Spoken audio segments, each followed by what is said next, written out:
삼성전자가 일본에서 진행된 애플과의 특허 소송에서 첫 승리를 거뒀습니다. 포럼은 군 경찰용 방탄복에 쓰이는 아라미드 섬유 제품에 대한 소송에서 다국적 기업인 듀폰에 패소했습니다.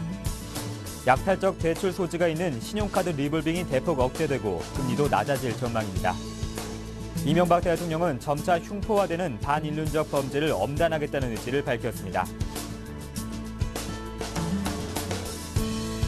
여러분 안녕하십니까? 센 경제 현장의 강동석입니다. 8월의 마지막 거래 코스피 지수가 하락하면서 장을 마감했습니다. 자세한 이야기 김종성 기자 연결해 보겠습니다.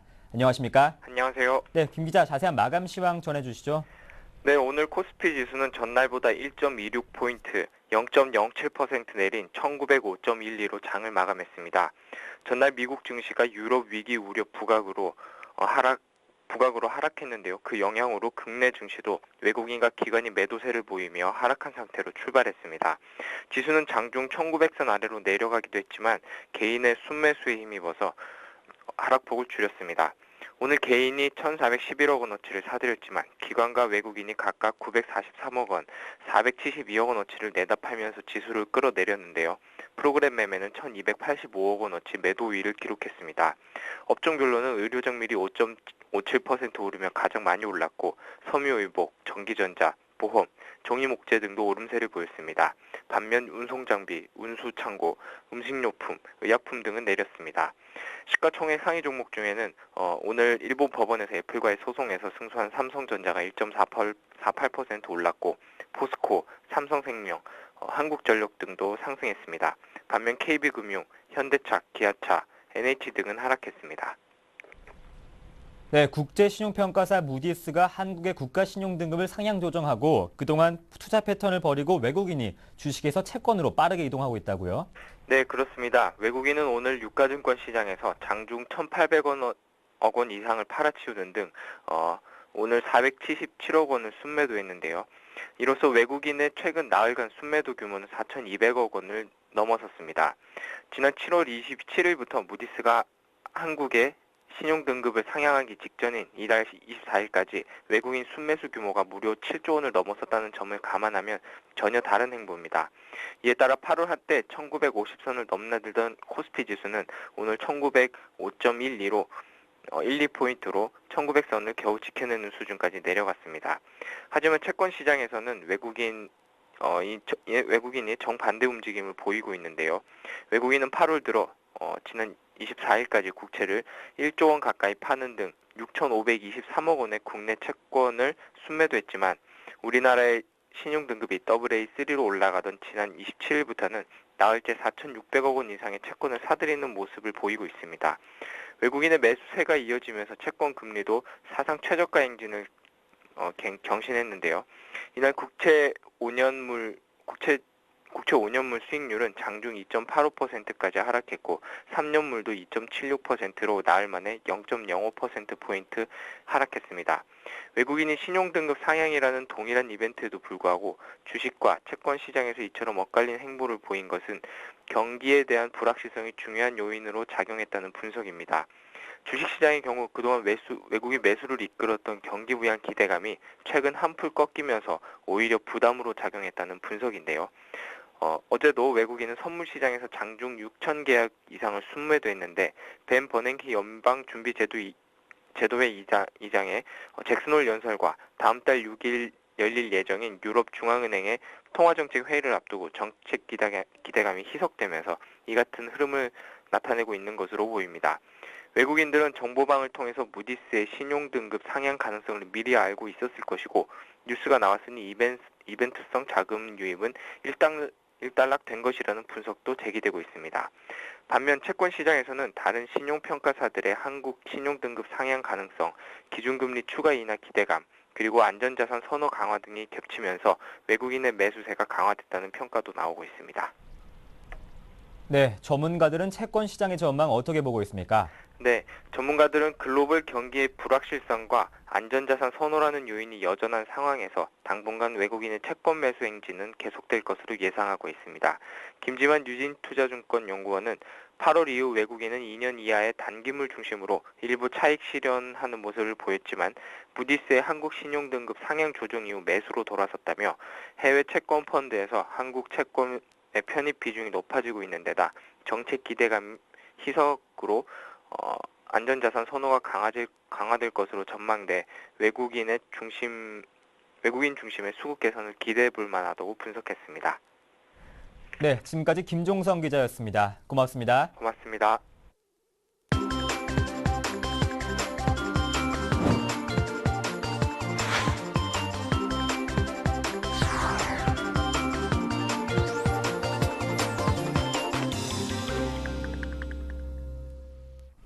오늘의 주요 뉴스입니다. 삼성전자가 일본에서 진행된 애플과의 특허 소송에서 첫 승리를 거뒀습니다. 일본 도쿄 지방재판소 민사합의 40부는 미디어 플레이어 콘텐츠와 컴퓨터 정보를 동기화하는 방법에 대한 특허를 삼성전자가 침해했다며 애플이 낸 특허 침해 사실 확인 및 1억엔 손해배상 청구 소송에서 원고 패소 판결을 내렸습니다. 애플과 삼성전자가 일본에서 제기한 8건의 특허 소송 중 판결이 나온 것은 이번이 처음입니다. 삼성전자는 판결 직후 오늘 판결은 삼성전자의 제품이 애플의 특허를 침해하지 않았다는 걸 확인해줬다며 지속적으로 모바일 업계 혁신에 기여하고 일본 시장에 최고 품질의 제품을 공급할 수 있도록 최선을 다하겠다고 말했습니다. 코롱은 군 경찰용 방탄복에 쓰이는 아라미드 섬유 제품에 대한 소송에서 다국적 기업인 듀폰에 패소했습니다. 미국 버지니아주 지방법원은 듀폰이 코롱을 상대로 제기한 첨단 섬유 제품 판매 금지 소송에서 듀폰의 손을 들어주고 코롱 제품에 대해 20년간 판매 금지 명령을 내렸습니다. 코롱은 미국 법원의 판매 금지 결정에 깊은 유감을 표하며 즉각 집행정지 가처분 신청을 하기로 하는 등 강령 대응하겠다는 밝혔습니다. 약탈적 대출 소지가 있는 신용카드 리볼빙이 대폭 억제되고 금리도 낮아질 전망입니다. 권혁세 금융감독원장은 오늘 오전 서울 여의도 렉싱턴 호텔에서 카드사 사장단과 간담회를 갖고 추가적인 리볼빙 제도 개선 대책을 마련하겠다고 밝혔습니다. 현재 금감원이 검토 중인 리볼빙 개선 대책은 5에서 10%인 최소 결제 비율을 높이고 회원의 권익 보호를 목적으로 표준 약관을 개정하는 내용입니다.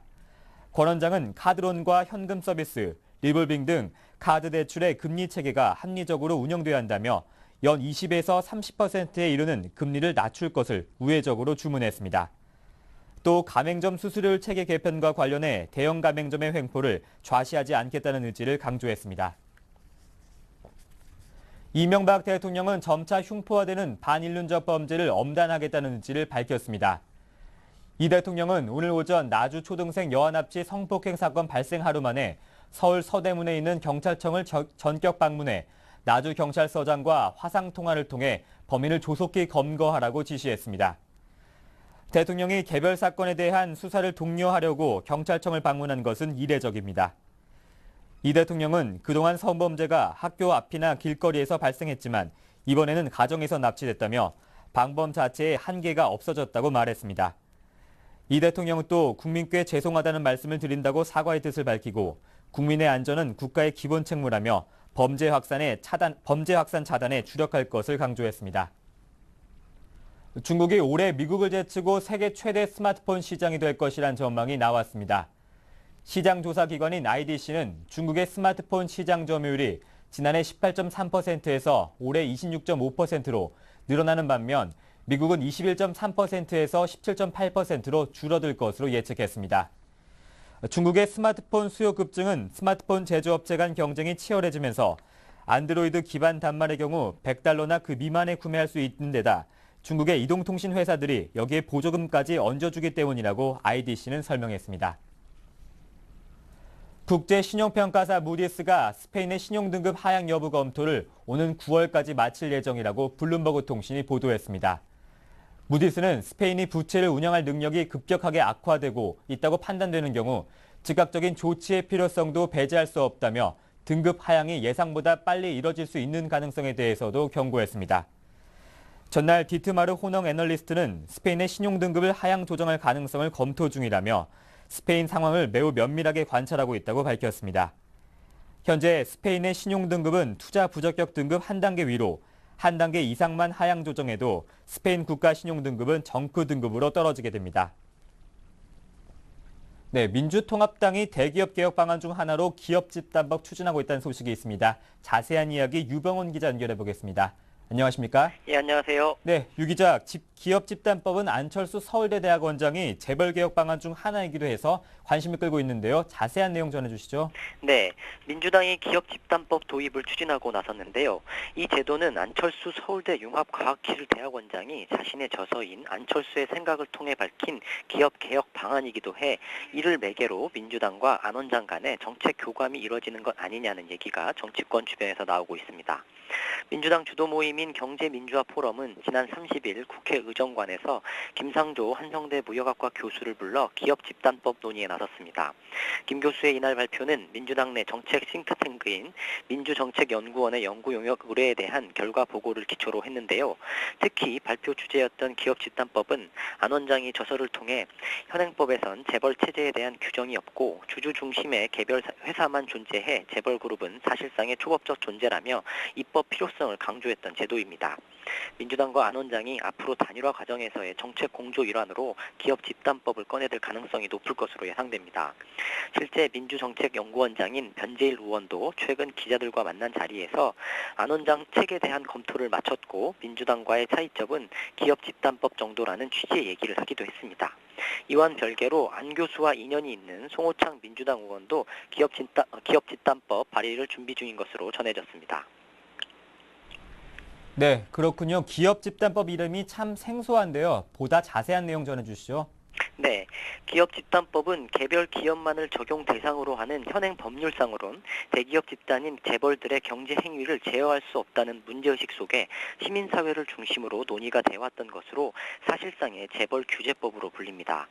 이날 발표에서 김 교수는 선수는 기업 집단인데 심판은 개별 기업만 상대하는 현행 법체계의 문제점을 더 이상 방치해선 안 된다며 경제력 집중 억제나 지배구조 개선 목적을 중심으로 논의돼왔던 재벌 개혁 방법론의 한계를 뛰어넘기 위해서도 기업 집단법 논의가 필요하다고 말했습니다. 그는 단 기업 집단법이라는 신규법 제정보다는 현행 상법이나 공정거래법, 금융관련법 등의 기업 집단법의 핵심 원리를 삽입하는 형태의 개정안을 마련해야 한다고 주장했는데요. 김 교수는 우리나라에서의 기업 집단법 논의는 독일의 콘체른법이 유일한 것으로 잘못 이해되고 있는데 유럽 법체계는 다른 나라에 적용하기 매우 어렵다면서 기업 집단법 제정이 아닌 기업 집단을 효율적으로 관리해 나가는 차원에서 다양한 법 영역에 부분적으로 상호 보완적으로 도입해 나가는 게 바람직하다고 했습니다. 그는 이와 관련해 직간접적 상호 출자 금지, 소액 주주의 정보권 및 피해 구제 수단 확대, 기업 분할, 계열 분리 명령제 도입 등 21가지 입법 개정안을 제안하기도 했습니다. 이번 토론회를 주최한 경제민주화 포럼의 유승희 민주통합당 의원은 김 교수가 심혈을 기울여 제안한 21가지 입법 구상을 포럼 차원에서 적극적으로 검토할 계획이라고 밝혔습니다. 네, 지금까지 정치부 유병원 기자였습니다. 유 기자 고맙습니다. 네, 고맙습니다.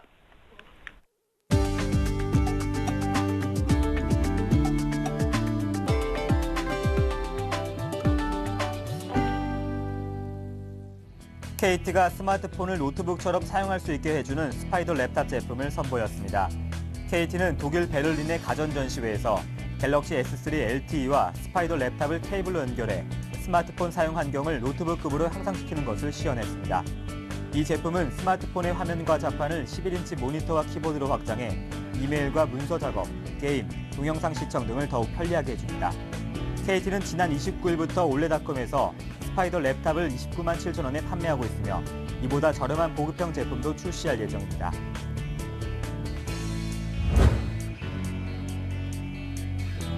삼성전자가 차세대 TV로 관심을 모으는 OLED TV를 4분기에 출시합니다. 윤북은 삼성전자 사장은 OLED TV 출시 시점을 올해 4분기로 잡고 있다며 OLED TV 출시를 통해 새로운 성장 모멘텀을 창출하고 생활가전사업부의 사업 역량 혁신에도 전력을 기울일 방침이라고 말했습니다. OLED TV는 화질이 뛰어난 데다 광원이 필요 없어 두께가 얇고 전력 효율도 좋아서 꿈의 TV로 불립니다.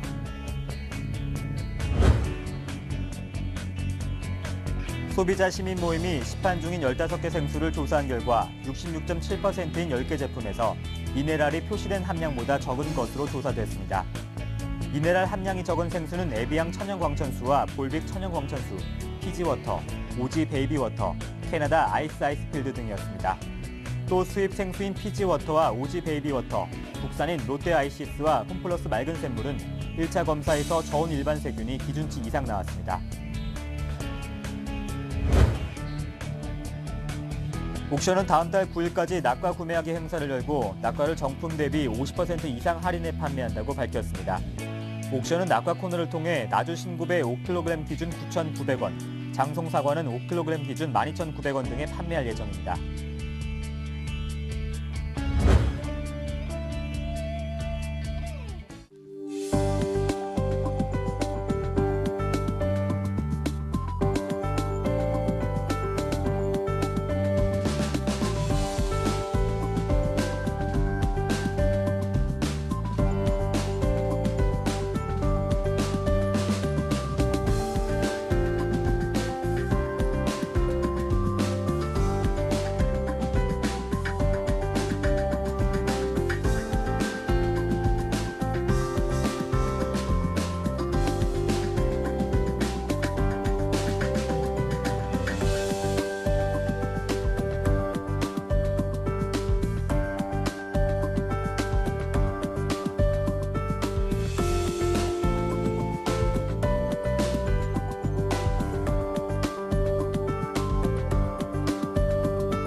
네, 8월 31일 센 경제현정이었습니다. 8월의 마지막 날 잘 마무리하십시오. 주말 건강하게 보내십시오. 시청해주신 여러분 고맙습니다.